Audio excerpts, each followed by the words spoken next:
Welcome to the Cocina Libre podcast. We are a storytelling platform that uplifts immigrant voices through food. At Cocina Libre, we host dinners, cooking classes, and workshops that center the lived experiences of immigrants using food as a way to connect, reflect, and build community. This podcast brings those conversations to you. Real stories from immigrant chefs, home cooks, and food workers about identity, immigration, and resilience.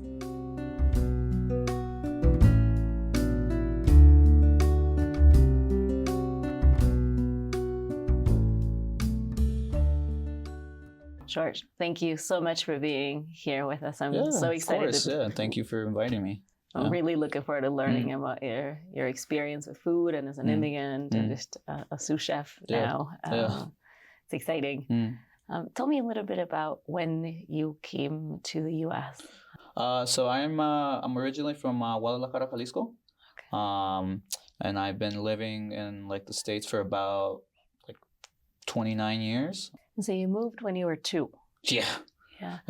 What do you remember about, if anything, about life in Mexico? Honestly, I remember more than I thought I would remember.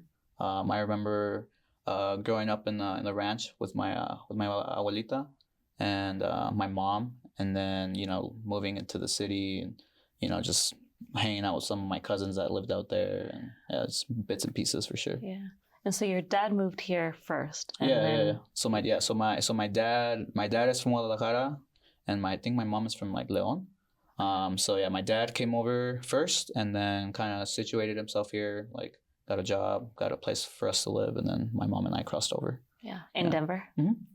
So you did school entirely here. Yeah. So I learned English here.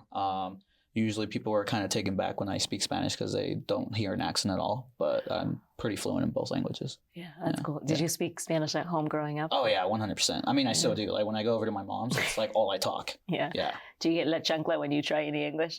No. My mom, if anything, my mom tries to communicate in English, and I'm trying to help her out. And sometimes she says some things, I'm like, that doesn't sound right, dude. I do not let my kiddos speak English at home. I'm like, what? I don't understand what you're saying. It becomes... No, totally. How did you learn how to cook? Honestly, this is so silly, but I remember we got cable TV, and then I found out about the Food Network. So I just started watching a whole bunch of Food Network. And after that, it was just trial and error. Okay. Just trial and error. I feel I never really had anyone specifically teach me how to cook. But I've had a lot of people throughout my career show me how to cook. Yeah. So mentor you as you were in the So field. It's just been a little bit of everything. Yeah. And so how old were you more or less when you started cooking? Man, I think I was 22. I think it was 22, something like that. And, I was just a cook. I wasn't trying to be a chef. I was just I like food, so I'm going to cook. And that's kind of how it started. Okay. And so you go from your kitchen where I like food and I'm going to try and see what happens to now being sous chef at Chiquita. Yeah. How was that? How did that happen? Honestly, it's like I said, it's just been slowly, because I never really had the desire of this is specifically what I'm going to do. It just slowly started kind of presenting itself, and I was just okay, well, I think this is what I'm gonna do. Okay. Yeah. Okay. Yeah. Where were you before where you are now? Before I was at Chiquita? Yeah. So I was at the sister restaurant for Chiquita. So it's a Lucina Eatery and Bar. I started there first, and so prior to that I was a sous chef also. But then I stepped away from that, and then I talked to Ross, and then kind of started from there. Okay. Yeah. Well, that's cool. Yeah. What does it mean for you to cook and share your food? Because it's different when you talk about watching the Food Network. You're making a mess in your kitchen. It is what it is. That was all the time. Yeah. But different from sharing your food with others, right? Yeah. The more that I've grown up, the more conscious I've kind of become about that kind of stuff. I think for me specifically, I like to give people an experience, a good memory. When you go out to eat somewhere nice, you're either hanging out with a friend or by yourself, or you're going on a date, and then you think back about that time, and it's a good memory. You're like, oh yeah, the food was really good, and I was hanging out with this person, and it just feels good being a part of that. So I love doing that. Yeah. So you grew up undocumented in Denver in a time that was where I think we had even less, not that we have a ton now, but even less understanding about the undocumented experience than we do now. What was that like? You know, it's funny because I feel like when I was young, I never really thought about myself as like an immigrant. I just thought of myself as like a normal kid, you know. I feel like that thought, that feeling didn't really set in until I was older. But yeah, I feel like for the most part, I was just, oh yeah, I'm just a normal kid living here, you know. Yeah. How old were you when it started clicking that, wait a minute, I think it was like probably like a little bit like after high school. I think it was like when I was like 17 or 18, and you know, I was going through my documentation progress at the time, and that's when it kind of, I was just like, damn, like I guess I'm not, you know, from here. Like I don't belong here. I felt like, you know. Yeah. What was that dawning like for you? Honestly, it was a bit of a bummer. It like, cause I was just like, you know, I felt like I've always really saw myself as just like everyone else. I never really saw myself as like, oh yeah, I'm an immigrant. But it felt like I didn't belong here, and I felt like I couldn't go back to where I belong. So I was like in this weird like in between of like where, you know. Yeah. Because you're also not from. I mean, you are from there in some ways. Like I'm from there, but like I've never lived there. You know, like I have family and cousins out there, but I haven't been there since I was a kid. So so I was gonna say you're not from there. Yeah, exactly. So it's a total trip. Yeah. How do you think that cooking and sharing your food with others helps you with navigating some of those challenges of being an immigrant, and also kind of connecting you, because I think there's power in that, right? In that having 100%. Had those experiences in Mexico. 100%. I never realized that a lot of the people in the service industry are like me, you know, they're either immigrants or, and like in that, you kind of, you realize that we're all kind of in it together, and it's, like I said, I just didn't really realize that until I kind of just like opened my eyes to it being around me so much. Yeah. I wonder when this dawning happened for you, say 17, 18, and you start realizing, wait, I'm in Spanish, we say ciudadano de ninguna parte, right? Yeah, totally. Not from here, not from there. It's this sort of limbo stage. 100%, yeah. And you probably started noticing stereotypes about immigrants in a whole other way, right? Where they start clicking and wait, this is about not them, but me. How has your cooking or creating food that you share helped you with resisting some of those stereotypes, kind of pushing back against those stereotypes? I think I don't know, people seek out the food that I do more. I feel like with people seeking something out like that, you know, they try it, and they're like, okay, wow, this is what Mexican food is. I feel like there's that big stereotype of what Mexican food is. It's like a giant plate of like rice and beans and lettuce and tomato and like a smothered burrito. And I'm just like, it's good, don't get me wrong, but like that's not what it is, you know? And I feel like representation through food is a really, really big way to represent yourself. Yeah. You know, and I'm learning that. I'm still in the process of learning it. Yeah. So you bring your identity, your history. Totally. Yeah. Can you give me an example of that in the food that you're preparing now at the restaurant? I mean, obviously with like everything that we do is such a big like ode to what being Mexican is. I think just honestly, and just like everything that we do, like the food, we do our own nixtamal. We make everything from scratch, and it's such a big process, but it's so cool, you know? Yeah. One of my previous places of employment, I had this family of like 4 or 5 people come in, and they were all from Guadalajara, which like blew my mind, because it was just like they heard me speak Spanish, and they're like, oh yeah, like where are you from? And I was like, oh, I'm from Guadalajara. And they had tried a lot of my food that I had on the menu at the time. And they were just like, you know, super blown away, and they were like stoked, and we were talking, and at the end, before they left, I went over and I gave them all a hug, and it was just so cool, you know, such a surreal moment for me.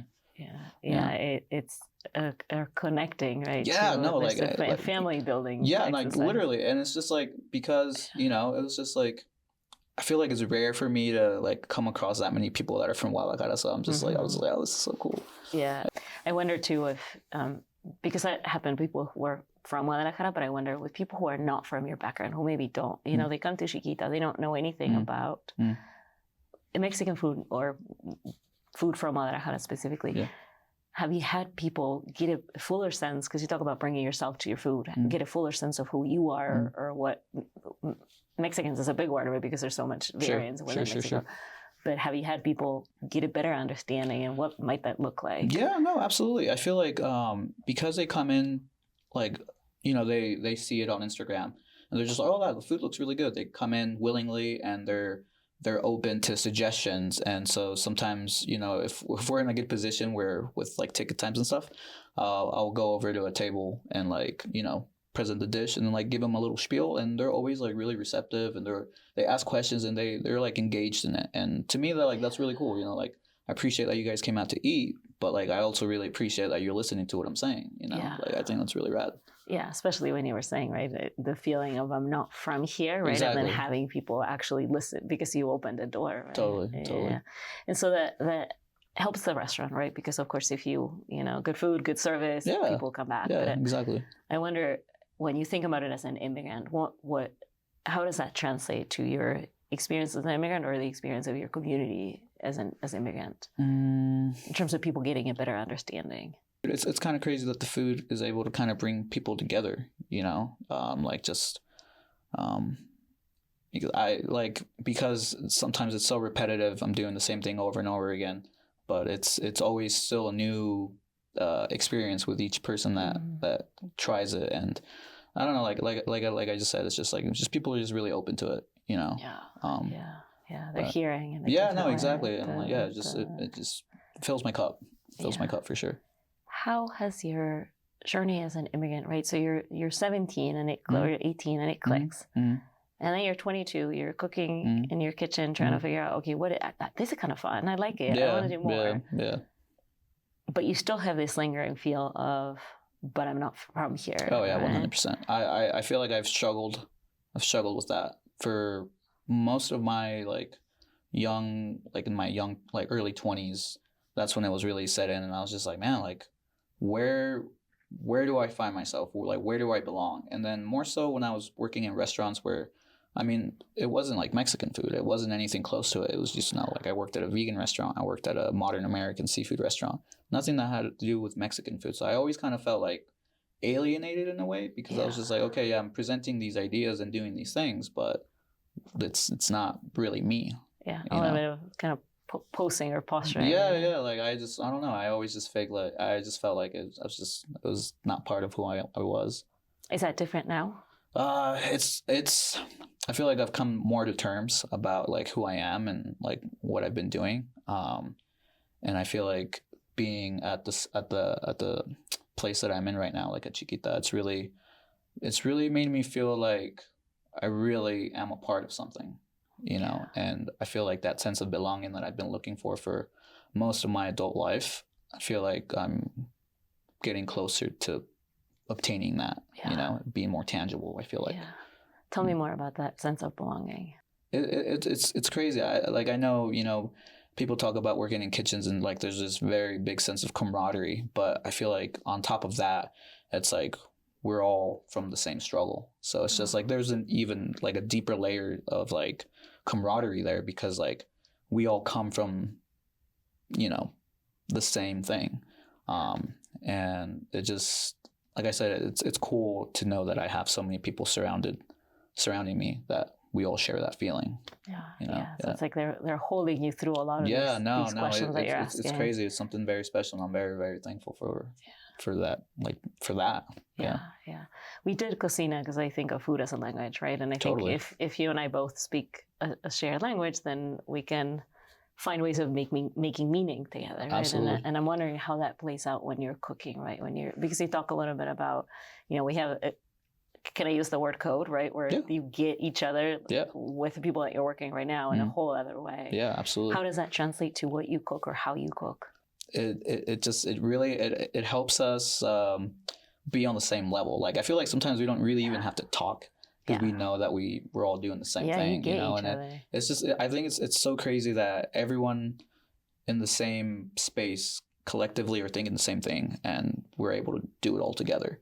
You know, I think it's really cool. Like food really, really does bring people together, and yeah, it's really cool. Has it changed the food that you make, or how you make it, or how you feel about Honestly, now I feel like there's more pride. Like there's more like orgullo, you know, like I'm fulfilling whatever purpose that I'm doing or having. I feel like I'm doing it, you know. Yeah, it's a coming to self, right? Yeah, absolutely, arriving, absolutely, then, absolutely. Yeah, through food. That's powerful. Dang, that is like, wow, it's super cool. Yeah.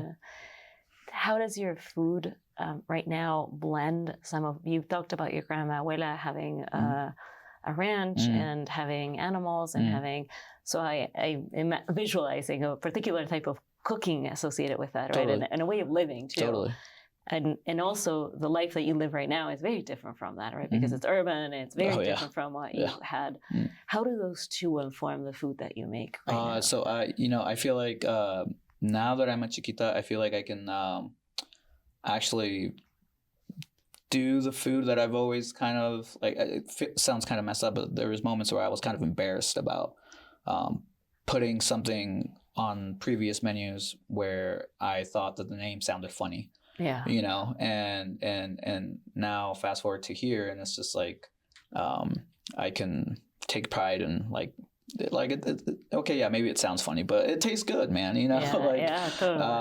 Well, and I wonder if that's not part of the disconnect that you said earlier, and right? it totally wasn't is. You, and so you're like, no, 100%. Here you go. But where it comes from here, exactly. And like like I mentioned, that's just I've struggled with that part of like myself and identity of like, is this good enough?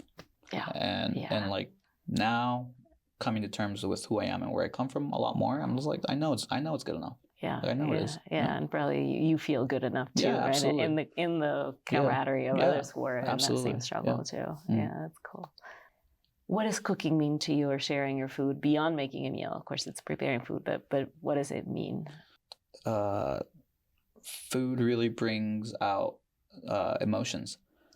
I feel like I like having people feel good when they're eating something. You know, like I feel like when I go out to eat, I eat and I'm just like, oh, this is so good. This is so good. And like, I'm just like zoned in and I'm not thinking about anything else. Yeah. And it's just, it's a very small, like little reprieve to maybe some hecticness that's going along in life in the world. Mm-hmm. So for me to have that little, 10, 15 minute lunch break or whatever to make you feel good, I feel like that's important to me. Have you had people at the restaurant? Because you said you sometimes will come out when you get a chance and talk to people. Have you had people at the restaurant talk to you about how they feel? Well, like we've previously when we were at Lucina, we had like a couple of wine dinners and a couple of mezcal dinners, and chef would approach me and was like, "Hey, man, you would like to put something on the menu for it?" I would present it, people would eat it, and chef would be like, "Hey, yeah, table 16 wants to talk to you," and I'd go up to the table and they were like, "Hey, like this is really good," and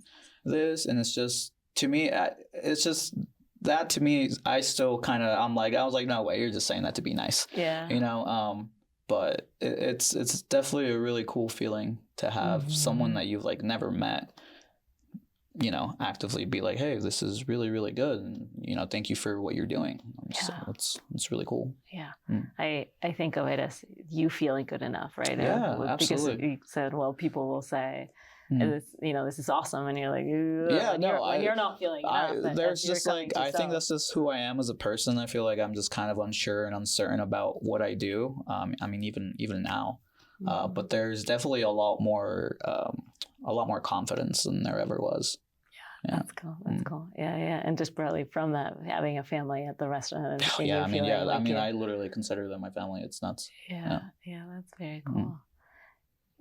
You're now adulting in the food industry, right? You're becoming you. Yeah. What's your vision for your career moving forward? What do you think of Man, food? I feel like it's a little uncertain. I feel like sometimes I'm like really locked in. I'm like, okay, I'm going to do this. I'm going to keep being a chef. I'm doing this. But sometimes I almost feel like, I don't know. Sometimes I feel like there's more that I can do still in terms of like sometimes like giving back to my community or, just, I don't know, doing more. But I I think for the time being right now, I do want to just focus and hone my craft and just get better at what I do. Who's your community? Everyone that I work with. I feel like I'm a little out of place in terms of where I live, because currently I live in Cap Hill. Okay. So there's just, I feel like there isn't a lot of like community like for me. I feel like there's I feel like there isn't like a lot of Latinos that live there.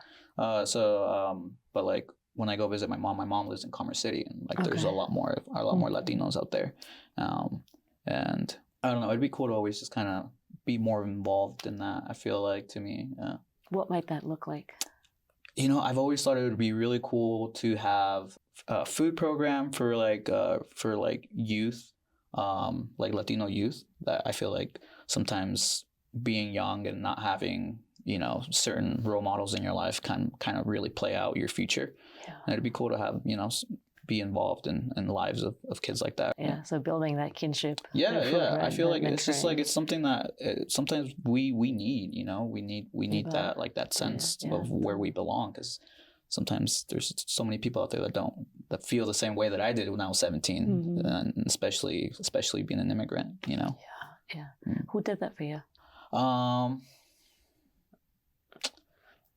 feel like I don't have like one specific person. It's been progressively everyone that I've met throughout my life. I've had so many people. I mean, I've worked with people from like Mexico, from Nicaragua, from Venezuela. I've worked with people from like Peru and like all this stuff. And I felt like there's always been like a level of trust that people, like especially immigrant people, have had like a trust for me, because I'm just like, yo, like we're in the same boat, you know, like I get it, you know, granted I have a little bit more of an advantage in terms of certain things, but like we are, you know, we're in this together. And I don't know, it's cool to have people like respect you and rely on you to that degree, you know. You talked about your community, and you defined your community as Latinos. I'm imagining many of them immigrants, especially when I think of Commerce City. Yeah, absolutely. Are you worried when you think of? Honestly, yeah. I'm definitely worried. It's just people are just trying to make a living. We're just trying to work. And that's really it, you know. I mean, obviously, a couple of bad apples, but I mean, there's bad apples everywhere. You know, it can't just be us. It's not fair. I was listening to someone who has a lot of community work the other day, and they talked about how we so often use the word choice, right? But we dismiss that not all choices are created equal. 100%. 100%. I agree. Tell me about how you see, because you talked about doing this community programming with youth, and tell me how you see your food having the potential to heal you, and you've talked a little bit about that already, or your community, right? Cooking or eating, whatever. Yeah, honestly, I feel like any sort of food, like obviously I would like it to be like, you know, stuff that is close to home, just so it can make people feel like, I don't know, I feel like sometimes our food, like Mexican food or just certain food, I feel like it's just kind of almost like looked down upon, because people think that it's less than, say, like French food or whatever, something that's like more trendy. But it's just like, I'm like, dude, like that's like my grandma used to make stuff like that for me. Like you can't say nothing bad about that. Like you can't. Like I think we think about food the way we think about people. Yeah, right? So we absolutely. so often look at Latin Americans as less it's just than, like I know like us as people, sometimes we can be a little judgmental, but I'm just like, dude, like it's at the end of the day, it is just food, but like it's also where we come from, you know? Yeah. How do you see food having the power to heal some of the, so when you think of those youth or little you, 17-year-old you, I think just having that feeling of that it's not bad to be an immigrant, you know, because there was like a minute there where I was just like, I don't understand why I feel like, I don't understand why I have to feel that way. Like I just want them to feel like normal kids. I feel like no one should feel like they don't belong somewhere, you know. I feel like that's such a terrible thing to feel, especially at a young age. Yeah. And when you don't have anywhere to run either. Yeah, no, exactly. I just don't understand that. Yeah. Now that you're a little, can I call you older? Yeah, totally. Yeah, please. Older than 17. No, fair I totally enough. am. You're younger than me, but older than 17. yeah, absolutely. What do you want your message to be through your food? So when you're cooking and when we cook, we make a statement, right? We're saying this is who we are, this is what I do. What do you want that message to be? I just to be happy. Just be happy. It's just life isn't perfect. I don't think it ever will be, but I feel like there's certain moments in life where it's close to that, and sometimes it's when you're just eating a plate of food. So when it's there, just enjoy it. Yeah. What do you want your food to say about immigrants? That don't give up. Don't feel like you don't belong. You're part of this. You're a part of it. Yeah, and that's so tough, right? In the context of consistent messaging that's telling you, totally. You can't turn the TV, you can't look at news on your phone. It's everywhere, But like people turn on the news, or now I've heard that people are like kind of afraid to go to Walmart and stuff like that. And it's just don't be afraid. It's so messed up. 100%. Does that? I'm a psychologist. I'm not part of the food industry. Have you felt that in the food industry too? So within the industry, of messages of you're less than because you're not from here? Or you're yeah, there's been times throughout my life that I've cooked and I've like seen or heard of things where I was like, come on, man, like that's not like, just because they're from another country. I feel like if you were to do that to anyone, it's not good. You don't treat people differently, and I feel like it's something that is sometimes not as talked about, but it's definitely something that happens sometimes. So I feel like it's important to call it out when you see it. Yeah. So immigrants being treated less than. Yeah, 100%. Okay. 100%. What do you want? You said you may or may not retire from the food industry. So what do you want your legacy to be when you think of yourself as an immigrant in the food industry? I'd be down to like maybe leave a couple of plates that really stuck with people. But I think more so, I feel like for me, it would be like for when people remember me, I would want them to be a good memory of me. So I feel like I've made a lot of friends throughout this. Honestly, more friends than I ever thought that I'd ever make throughout my entire life. But I just hope that they'd remember me with a good memory. Yeah. So a good human. Yeah, I try to be. Yeah. What plates? I have to know. Man, I don't even. Tell me one that you make now that you're like, gosh, I'm badass. So so I currently have one dish at Chiquita, and it's called carne pache, which is kind of basically, it's more or less like a meat ceviche, right? But I kind of made it into like more of a tartare. Okay. And it's one of those dishes where I put it out and I was just like, yeah, man, I don't know about it, But then I had a lot of people like try it and they were like, wow, this is really good. And then there was this chef. I mean, he works at a Vietnamese restaurant, and he tried my dish and he like posted it on his Instagram. And he's like, yo, this is like my favorite thing. And I was just like, oh, it's so sick. Yeah. Isn't that funny when that happens, right? You put yourself out there and then And cool. So it's just cool. But I don't know. It's just there's been some stuff that I've done that I was just like, oh, I don't think it's anything special. And then it was like, oh, like this is really good. I was just like, oh, okay, cool. Yeah. Cool. Has the reverse ever happened when you're like, you know what? Oh yeah, all the time. Best food and all the time, and that's just part of being like a chef. It's just that's just what it is. Sometimes there's editing. Yeah, of course. They're not all going to be winners by any means. Like sometimes you're going to get some weird ones in there, but it's just what it is. And I think it too probably speaks to that growth that you were sharing earlier, right? Of coming to self and trying things and deciding, do I want my hair like this? Do I want my hair like that? And then the same with your food, right? Do 100%. I want it to look like this? 100%. Do I not? 100%. Yeah, totally. That's very cool. Thank you so much for chatting with us today. Thank you. It was just awesome to learn more about you. And all right, thank you for having me on. I appreciate it. Thank you so much. Thanks for listening to the Cocina Libre podcast. To stay connected, follow us on Instagram at Cocina Libre_collective and visit cocinalibre.co to join our newsletter and support our chefs. We appreciate you being here. Until next time.